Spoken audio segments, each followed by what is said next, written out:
lehenengo eta bat esan behar da, lan hau itxarotekoa zela eta jende askoren gogoan zegoen, 2007an egin zen bilduma, arrezkero beste hainbat estudia azalduak zirelako, ezta?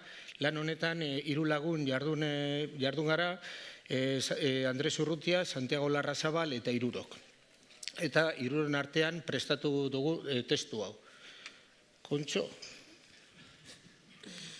Bueno, ia ba. Zer da, ezta? Zer den hizkuntza zuzenbidea testu bilduma? Gero eta behin gizakitarrien hizkuntza eskubideak batzen dituen bilduma bata. Bai horra ez da giri, baina baita botere publikoen betebeharrak arautzen dituen bilduma ere bada. Orduan, berera munduko testuak batu dira, eta momentu honetan euskaraen lurraldeetan ari direnen estatuetako bildumak ere bai. Estatuetan, bai Frantziako Errepublikan eta bai Espainiako Erresuman, batu diren testuak lege mailan gelditu dira, 2007an egindako irizpideari jarraituaz. Eta datu bat importantea dana, edizio hau itxi egin zen 2018ko uztailaren 15ean zuzenbide edukiari dagokionez. Orduan gero azalduko dudan moduan, arrezkeroko berrikuntzak hortik atzerakoak izango dira. Argitaraldi honen zergatia zein dan. Lehenengo eta bat, Euskaltzaindiak jagon zailaren sustapen batzordearen bitartez bete behar dituen helburu bilortzeko alde batetik, eta hor azaltzen da Euskaltzaindiaren estatuetan agiridan moduan, Euskararen enplegua izinatzea eta hizkuntzaren eskubideak zaintzea. Helburu bi horiek lortzeko eginda nau. Zer dago hemen? Hor testu mota bi daude. Alde batetik, 2007ko bilduman ageri ziren testuak arrezkero aldatuak badira, horren berzio berritua eman da. Adibidez, hemen aitatu dan, 80ko hauteskundei buruzko legean gertatu ziren aldaketa batzuk hizkuntza zuzenbideari buruz, baina horiek eman ziren 2007tik eta geroago. Eta gero beste alde batetik 2007tik ona emaniko testuak. Helburu bate badu honek, alde batetik testuak eraberekotzea, uniformatzea. Uste dugu oso garrantzitsua dela, testuak beti batasun baten barruan agertzea, jendeari segurtasuna emateko testuak erabiltzen dituenean. Zertarako eta testuak lokabeak izan daitezen, autonomoak izan daitezen eta inora jo behar barik izan alizateko. Gero eta behin gauza bat garbi dago eta geroago eta gehiago igertzen da, batez ere gure atzetik datozen belaunaldi gazteekin. Segurtasun juridikoak errazten du erabilera. Baldin eta ni kontzeptu bat zelan eman behar den modu eraberekoan eta mundu guztiak berdin ulertuko duelakoan nik neurri horretan erabiliko dut eta idatzi egingo dut jatorriz euskeraz. Bestela, gatza izango da. Orduan, nahi izan duguna da, tresna erabilgarria izatea, bai alde batetik, zuzenbideko adituentzat, baina baite herritar guztientzat ere bai. Zeintzuk izan dira oinarriak. Testu hau egiteko, hau ez da izan sustapen batzordeko kide hoi bururatu zaigun besteri bateko impulsio edo goiz arnaz batek. Alde batetik, erabili ditugu oinarri legez, Euskaltzaindiaren hiztegia, euskera batuaren eskuliburua, batez ere gramatikaren aldetik, Arantzasun aurkeztu zen lan honek, oinarriak jarriak dituelako hainbat kontutan. Gero, hitz larriak eta xeak zelan erabili, hor badakizue nahiko saltza dugula hizkuntza guztietan, baina batez ere euskeran, orduan horretarako erabili ditugu 80ko irizpideak, Euskaltzaindiak eman zituen gomendio irizpideak, eta gero hoiek osatzera etorri zen Alfonso Mujikaren izen bereko letra larriak erabiltzeko irizpideak. Hau liburua badago Eimaren bildumaren barruan eta Euskaltzaindiaren onespena badu. Gero, beste testu bat giltzarria izan dana, batez ere Euskal Herri penintzularreko 5 parlamentuek bat egin zutelako terminologia berbera erabiltzeko euren jardunean, eta hemen izan nintzen, Iruñan izan nintzen azkenengoan, Nafarroako parlamentuan izan zen hau aurkezteko, obra hau aurkezteko, eta horrek badu gainera martxamo bat, eta da erakunde guztien maila ofizialeko arduradunek emaniko honi bizpena, hau erabiltzeko. Eta orduan terminologiari dagokionez, hau erabili dugu. Baina bai eta erabili dugu terminologia batzordearen hiztegi terminologikoen bilduma, beti ere honi dagokion neurrian, eta hor ere bai azaltzen diren terminoak eta bertan dauden moduan honetara ekarri ditugu, batasun hori lortzeko. Baina erabili dugu azkenengo hanka edo oinarri legez ISOren, itzultzaileen zerbitzu ofizialaren gomendioak hainbat arlo administratibotan, batez ere arlo administratiboaren hainbat azpiarlotan erabiltzen behar diren edo erabili behar diren gauzak esateko. Pasadizo bat kontako dizuet, baina nik uste dut guztion gogoetarako balio dezakeela momentu honetan. Une honetan, euskara estandarizatuan, maila terminologikoan, ez dakigu zelan esan behar dugun Asamblea General. Adibidez, apur bat, jakin dezagun zeren gainean ari garen honetaz dihardugunean. Ez da apeta bat, ez da nahikari bat, da behar bati une jakin baten erantzun beharreko kontua. Eta guk adibidez, honetan erabaki bat hartu behar izan dugu.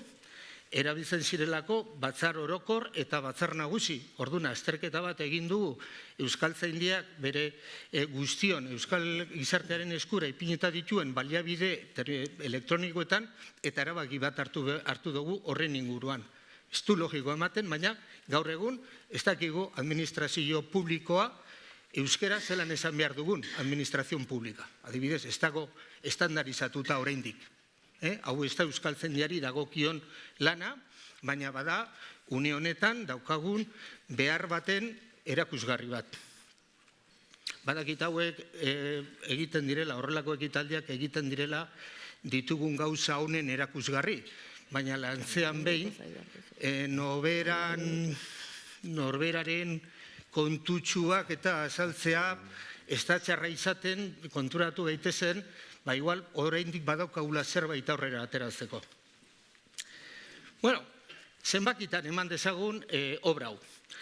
Lehenengo eta bat, 76 testu daude, bat 3 bider agiri da, eta da, ikusten duzuenez, eskualdetako edo eremurriko hizkuntzen Europako gutuna. Zergatik, lehenengo eta bat, ematen dugu nazioarteko zuzenbidean testua bere osotasunean, dagokion legez, Espainiako erresumari dagokionez azaltzen dugu Espainiako estatuak 2001 urtean berronetzi zituen zatiak eta letra esanez agiri dira Espainiako erresumak berronetzi ez zituen zatiak.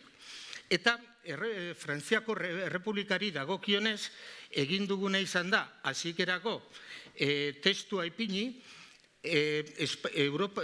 Frantziako Errepublikak emaniko sinaduraren testua, eta gero berak dakarzanak. Baina ez dugu berriro ekarri, ona gutuna bera, zergatik, Frantziako Errepublikak oraindik ez duelako berronitzita Europako gutuna. Orduan, horregatik azaltzen da, Frantziako Errepublikaren testu hori, eta bakarrik eurek sinatuko dituztela esaten dituzten zenbakiak.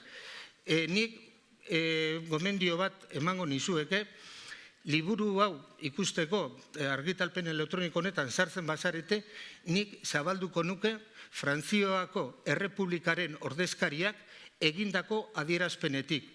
Jakin dezazuen zeran ulertzen duen berak Frantziako Errepublikak alegia Europar gutuna. Jakingarria. Europar batasunekoak ez diren nazioarteko erakundetatik 15 testu batu dira, nik ez dute esango hain eparkatu 13 testu, ez dute jarduko bakoitzaren gainean. Europar batasunekoak 14 dira, bai parlamentuak eta bai kontseiluak emaniko bai ebazpenak eta bai hainbat txosten garrantzitsu. Hor adibidez Alfonsi txostena sartu egin dugu, uste dugulako horrek markatzen duela mugarri bat bideo honetan. Espainiako erresumako testu bi agiri dira. Euskal Autonomia Erkidegotik 26 testu, kontuan hartu behar da, Euskal Autonomia Erkidegoan ez dela bakarrik arautu maila orokorrean, espada mailak sektorialetan ere hainbat testu ematen izan direla, orduen adibidez, maila sektorialeko testu baten azaltzen bada artikulu bat edo azaltzen bada apartatu bat edo dena delakori, hori zeberori ipini dugu jendeak zuzenago ikusi alizateko zeintzu diran hizkuntza zuzimediaren gainean zer ikusia duten kontua. Nafarroako Foru Komunitatetik 3 testu sartu ditugu, hemen behar bada importantena da esatea berrikuntza, horre badakizue lege foru parkatu Euskararen foru legea ipini aldatu egin dela, eta nik kanpotik eta maitasunez nik eniok esango baskuentziaren legea. Behar bat da kontu, erraietako kontu bat, baina nik Euskararen foru legea nik uste dut askozaz politagoa dela baskuentziaren legea baino, foru legea baino. Bueno, parkatu idezu, baina plaza mondozte zuen ez, aprobetxein dut. Eta gero, Frantziako Errepublikatik 8 testu sartu ditugu, azkena zerikusia daukena, eta oso importantea da, irrati, telebistetan Frantziako estatuan zelan arautzen diren, hor oso kontu importantea da, eta gero azaldu diren azkenengoekin. Eta beste inguru abar batzuk. Argitalpen hau modu elektronikoan ikusiko da, eta hori Aitorrek aurkeztuko digu, gero EPUB eta PDF formatuetan argitaratua da. PDF berzioan zertatu dugu testuan txertatu dago kontzeptu eta esaldien aurkibidea, hor atal bat dago eta bertan 4.986 sarrera daude PDF-en formatuan bilaketak egin ahal izateko. Kontuan hartu, hau ez dela aurkibide analitiko bat. Espada, bertan sortatzen diren esaldi jakin batzuk eta termino jakin batzuen bilduma. Horregatik hortik izena. Bilduma bizia da bai hizkuntzaren ikuspegitik eta bai eta zuzenbidearen ikuspegitik, eta orduan gure konpromisoa da 2019ko abenduaren 31 arteko zuzenketa eguneratzea egitea, 2020an aurkeztuko genukeena, eta beste alde batetik bizia da lehendik onartuta dauden testuetan gerta daitezken aldaketak ere sartzen ibiliko garelako eta leginduko garelako. Eta, esan dudan moduen, urtean argitaratu, eguneratu egingo dugu. Mila esker zuen arretagatik.